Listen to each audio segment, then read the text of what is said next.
Welcome back. Thank you for continuing along this journey of our software audit video series. And I'm so glad you've made it here because this is probably one of the most important videos in the series, which is negotiating the final settlement with the auditor or the vendor. This is actually where the science, all the stuff that we've talked about up until this point has pretty much been science, which is around counting and how we license and things like that, turns into the art of the negotiation. And I think that is a key point that we want to make sure that you get in this video, that it has now turned from science, facts, to art, negotiation. If you've followed along in all the videos up to this point, you'll see that there's been a ton of work that's been done. This work was not done in vain. It was done so that when you get to this point of actually negotiating the settlement, that you have all the information that you require in order to actually be in a position of power to negotiate the best settlement possible with the software vendor.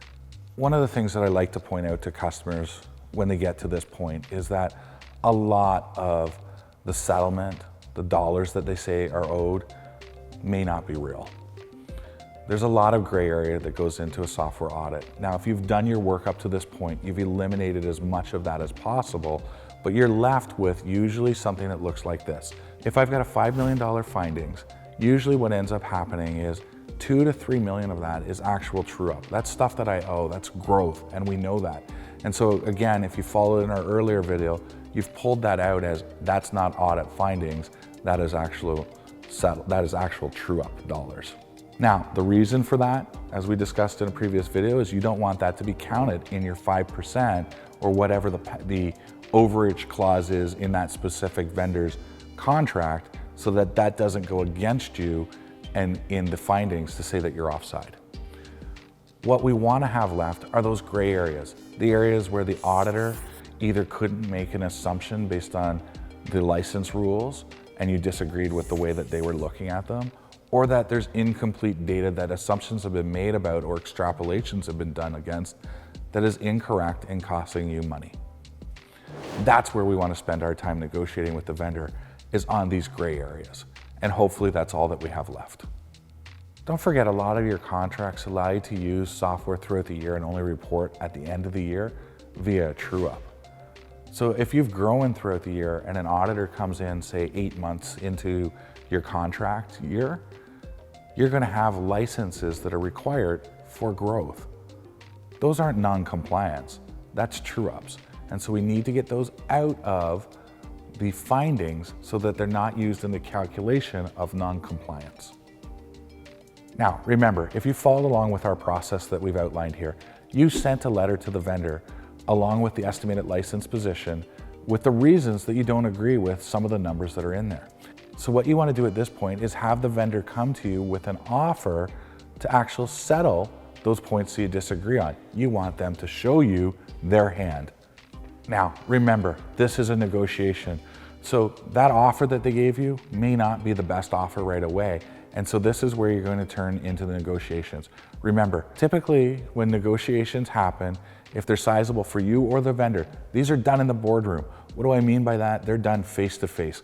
Get your account team in the room with you and sit down and discuss the areas that you don't agree, what they have said they think is fair, what you think is fair, and get this into your typical negotiation. But let's do this last step face to face.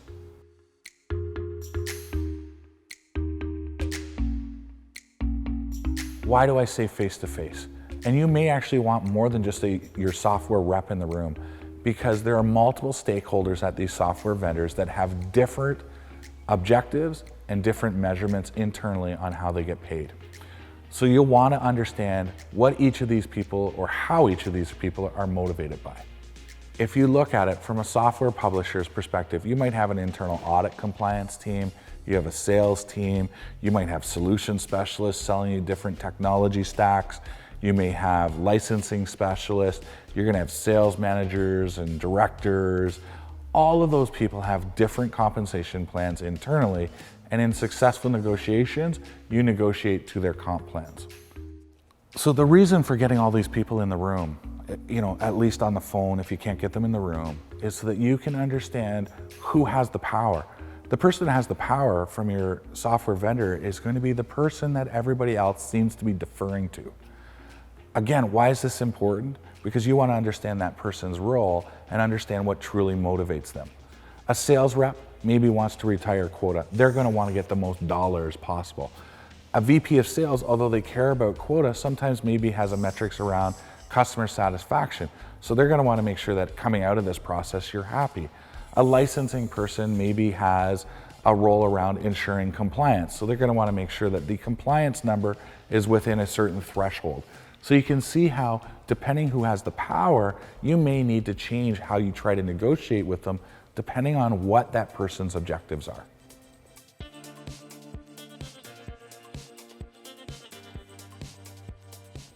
My job when I work with people in software audits at this point usually becomes the coach. What do I mean by that? So you've now understood who's in control of these negotiations on the vendor side. You're hopefully starting to get an understanding of what their objectives and their needs are. Now it's all about closing this thing. When it comes to closing it, there's really a few things that you want to make sure. You want to make sure that you stay calm. You want to make sure that your communication is clear, that it's precise, and that it's not ambiguous. It's just straight and to the point. A lot of the times I'll tell people at this point in time, you want to be talking 20% of the time and having them talk 80% of the time. If you're talking the majority of the time, you're typically losing in negotiation. You can do this with confidence because you've prepared yourself throughout the way. You've followed all the steps up to this point, and everything that you're talking about is fact-based.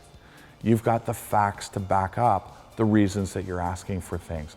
Remember, most of the times when we're negotiating these gray areas with the vendors, they're negotiating based on assumptions. You're negotiating on facts. Facts have more power than assumptions. If you're seeing stalemates in the negotiation, do not be afraid to use levers and escalate. Typically, these software audits don't involve your most senior people. Right? So at this point in time, if there's a stalemate, do not be afraid to bring in your CIO, your CFO, whoever it's going to take in order to move this thing along. Remember, the software vendors quite honestly think that they should own the relationship with your CIO. So if you've held the CIO out of the negotiation, bringing them in at the last minute may get you that last little bit that makes a big difference in what you end up paying as a settlement. And don't forget, there's really 4 levers that you got with these software vendors. You have a lever where you can balance immediate revenue. So in other words, play the timing. So is it quarter end? Can you get the deal done because it's their quarter end? Now, don't let that pressure you, but immediate revenue may be something that they're interested in. Again, depending on the role, might not be immediate revenue, but it might be future revenue and the long ongoing relationship with you as a supplier. You can balance the timing of the payment. Again, quarter ends, year ends, but again, you may need to use those to your advantage. Don't let the vendors use those to run out the clock. So often we see it's fiscal year end, I have to get the deal done, it's going to be the best deal. That's not really the case. We typically don't see any difference in year end deals to any deal done at any other time of the year, just the amount of time and aggravation it takes to get to the best deal. And finally, we talked about it just briefly, but again, use your relationship to balance it, right? So when it comes to it, play those 4 levers: the short-term revenue versus future revenue, the timing of the payment, and your overall relationship with the software vendor. I think if you take all of these things into account when it comes to negotiation, you will be in the driver's seat of negotiating a settlement. But I honestly believe that it's not just a single step like the negotiation that's going to make you win. It's following this entire process in order to make sure that you win in the negotiation, because you put yourself in the driver's seat by having all the information and data you need to accurately defend yourself through a software audit. And one last point. I'm assuming you've won your negotiations. Congratulations. You're going to want to get a closeout letter or an indemnification from the software vendor so that everything that has happened in this audit and what you've done in the settlement is documented and becomes part of your contracts in the future, so that there's no questions that can be asked if they come back 2 or 3 years from now. I know negotiations can be intense. If you don't do this, if you're an IT person, for instance, that doesn't negotiate every day, it can be tough and it can be stressful. I hope you found this video helpful though, and to make that process a lot smoother in the future. Mike Austin, CEO of MetrixData 360, congratulations for making it through our software audit video series. Industry analysts say that 2/3 of you will be audited this year. Audits are aggravating and they are a time waster.